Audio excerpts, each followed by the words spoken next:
ایک مرتبہ یہ عاجز مکہ مکرمہ میں حضرت مولانا طارق جمیل صاحب دعوت برکاتہم کی مجلس اٹینڈ کرنے کے لیے پہنچا تو پتہ چلا کہ حضرت ممبر پہ کرسی پہ بیٹھے ہوئے ہیں اور ہال کھچا کھچ بھرا ہوا ہے حجاج کرام سے، اور حج کے بعد کے ایام تھے. تو حضرت نے بیٹھتے ہم خوش ہوئے کہ حضرت بیان فرمائیں گے. بس حضرت نے مائک ہاتھ میں لیا اور کہا کہ آج کی اس محفل میں کوئی بیان نہیں کروں گا. میں نے 12 15 یا 20 25 جو بیان کیے ہیں آج تک میں نے بولا اور آپ نے سنا، آج آپ بولیں گے اور میں سنوں گا. چنانچہ مجھے بتائیں، آپ ایک ایک کر کے کارگزاری سنائیں کہ اتنے دن جو آپ نے بھی دین کی باتیں سنی، حج کے مقدس سفر کے اندر آ کر آپ نے دین کے مذاکرے میں شرکت کی تو آپ کو کیا نفع ہوا، کتنا نفع ہوا جی؟ کیا کمزوری تھی جو دور ہو گئی؟ کیا وہ برائی تھی جس کو برائی نہیں سمجھ رہے تھے اور اس کی برائی دل میں آ گئی؟ چنانچہ ہمت کریں. حضرت اتنا کہہ کے خاموش ہو گئے. ایک شخص کھڑا ہوا، حضرت نے پوچھا کون؟ تعارف کرے کہ حضرت میں آپ کے گروپ فلاں نمبر سے آیا ہوا ہوں اور میں حضرت کا ملک پاکستان کے فلاں علاقے کا رہنے والا ہوں اور فلاں شعبے میں میرا جاب ہے. اپنا مختصر تعارف پیش کرنے کے لیے کہا سب کو، پھر کہا کہ آگے کی بات کریں.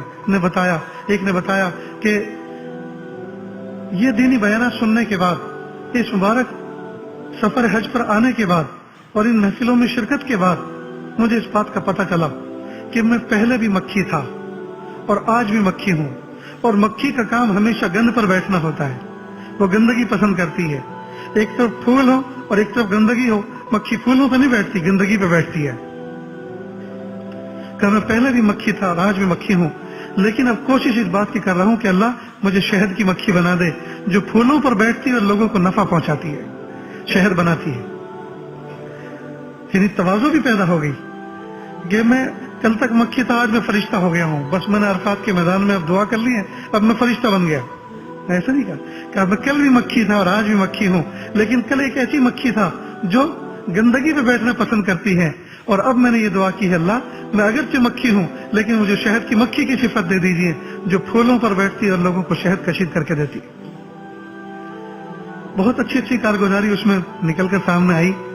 مستورات میں سے ایک بہن نے خط دیا بھیجا اور کہا حضرت میں ایک بہت دکھیاری اس آپ کے گروپ کی ایک حجن ہوں.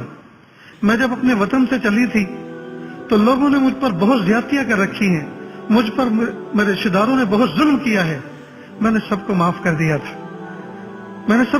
دیا تھا، سفر حج کے پر آتے وقت میں نے سب کو معاف کر دیا تھا، لیکن جن لوگوں نے میری عزت کے مجھے تانے دیے تھے، اور بہت سے عزت کے تانے دیتے جنہوں نے میری عزت کے تانے دیے تھے اور مجھ پہ تہمتیں لگائی تھی، میں نے ان کو معاف نہیں کیا تھا.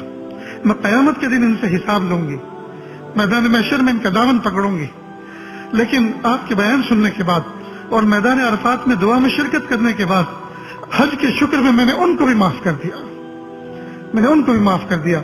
حضرت مولانا طارق جمیل صاحب رو پڑے اور کہا سبحان اللہ، حوصلے ہو تو ایسے ہوں. اس کو کہتے ہیں حوصلہ، اس کو کہتے ہیں زندہ دلی.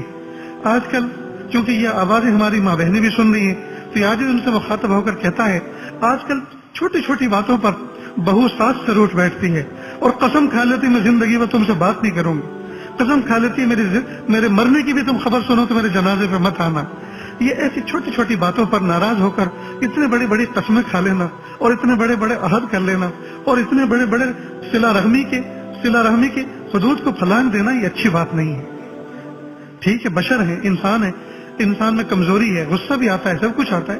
ٹھیک ہے، وقتی طور پہ ناراض ہو گئے لیکن بہت جلدی اس کو رفع دفع کرنا چاہیے. غصہ ختم ہو جاتا ہے اس کے بعد اس کے اثرات کو بھی ختم کر دینا چاہیے. غصے کی صورت میں جو ارادے کیے تھے کہ نہیں اب میں بات نہیں کروں گی، میں اس سے کلام نہیں کروں گی، میں اس کے گھر کا کچھ کھاؤں گی نہیں، پیوں گی نہیں، اس کے گھر کی میں چائے بھی نہیں پیوں گی، تو یہ ساری کی ساری باتیں جہاں غصہ ٹھنڈا ہوا، بہن مجھے معاف کرنا، اماں مجھے معاف کرنا، اس وقت مجھے بہت غصہ آ رہا تھا. اب ظاہری بات ہے کہ ہو سکتا ہے اس وقت آپ کو غصہ آ رہا ہو تو اب جب یہ بات کہیں تو اس وقت ساس کو غصہ آئے تو اس کو پھر سہن کریں. اماں بالکل آپ کو غصہ آ رہا ہے، آپ بجا ہے اپنی جگہ پر، درست ہیں آپ جی، لیکن اماں میں آپ کی بیٹی ہوں، آپ اللہ کے واسطے مجھے معاف کر دیجیے. حوصلوں کے ساتھ معافی مانگنا چاہیے. بہت سارے لوگ بڑی جرأت کے ساتھ یہ بات کہہ دیتے ہیں ہم قیامت کے دن کا دامن پکڑیں گے. اس کا مطلب یہ کہ یہ چاہتا ہے کہ قیامت کے دن حساب کتاب ہو. تو جب اس کا حساب کتاب ہوگا تو اس کا دامن پکڑو گے تو تمہارا بھی تو کوئی پکڑے گا نا، تمہارا بھی تو کوئی پکڑے گا۔ کتنی بڑی جرت کی بات ہے کہ آدمی چاہتے میں قیامت کے دن تم سے حساب لوں گا، تو اس کا مطلب یہ کہ جس وقت تم یہ بات کر رہے ہیں اپنے آپ کو فرشتہ سمجھ رہے ہیں کہ میں تو بالکل صاف ستھرا ہوں، میں تمہارا حساب قیامت، تم سے اپنا حساب قیامت کے دن لوں گا اور تم سے کوئی لینے والا ہے ہی نہیں۔ یہ بہت بڑی جرت کی بات ہے، بہت بڑی جرت کی بات ہے۔ تو اللہ تعالیٰ سے ہمیں یہ دعا کرنی چاہیے کہ رب کریم آپ ہمیں حوصلوں کے ساتھ زندگی گزارنے کا سلیقہ عطا فرمائے۔ جو بندہ حوصلوں کے ساتھ زندگی گزارتا ہے اللہ رب العزت کی مدد شامل حال ہوتی ہے۔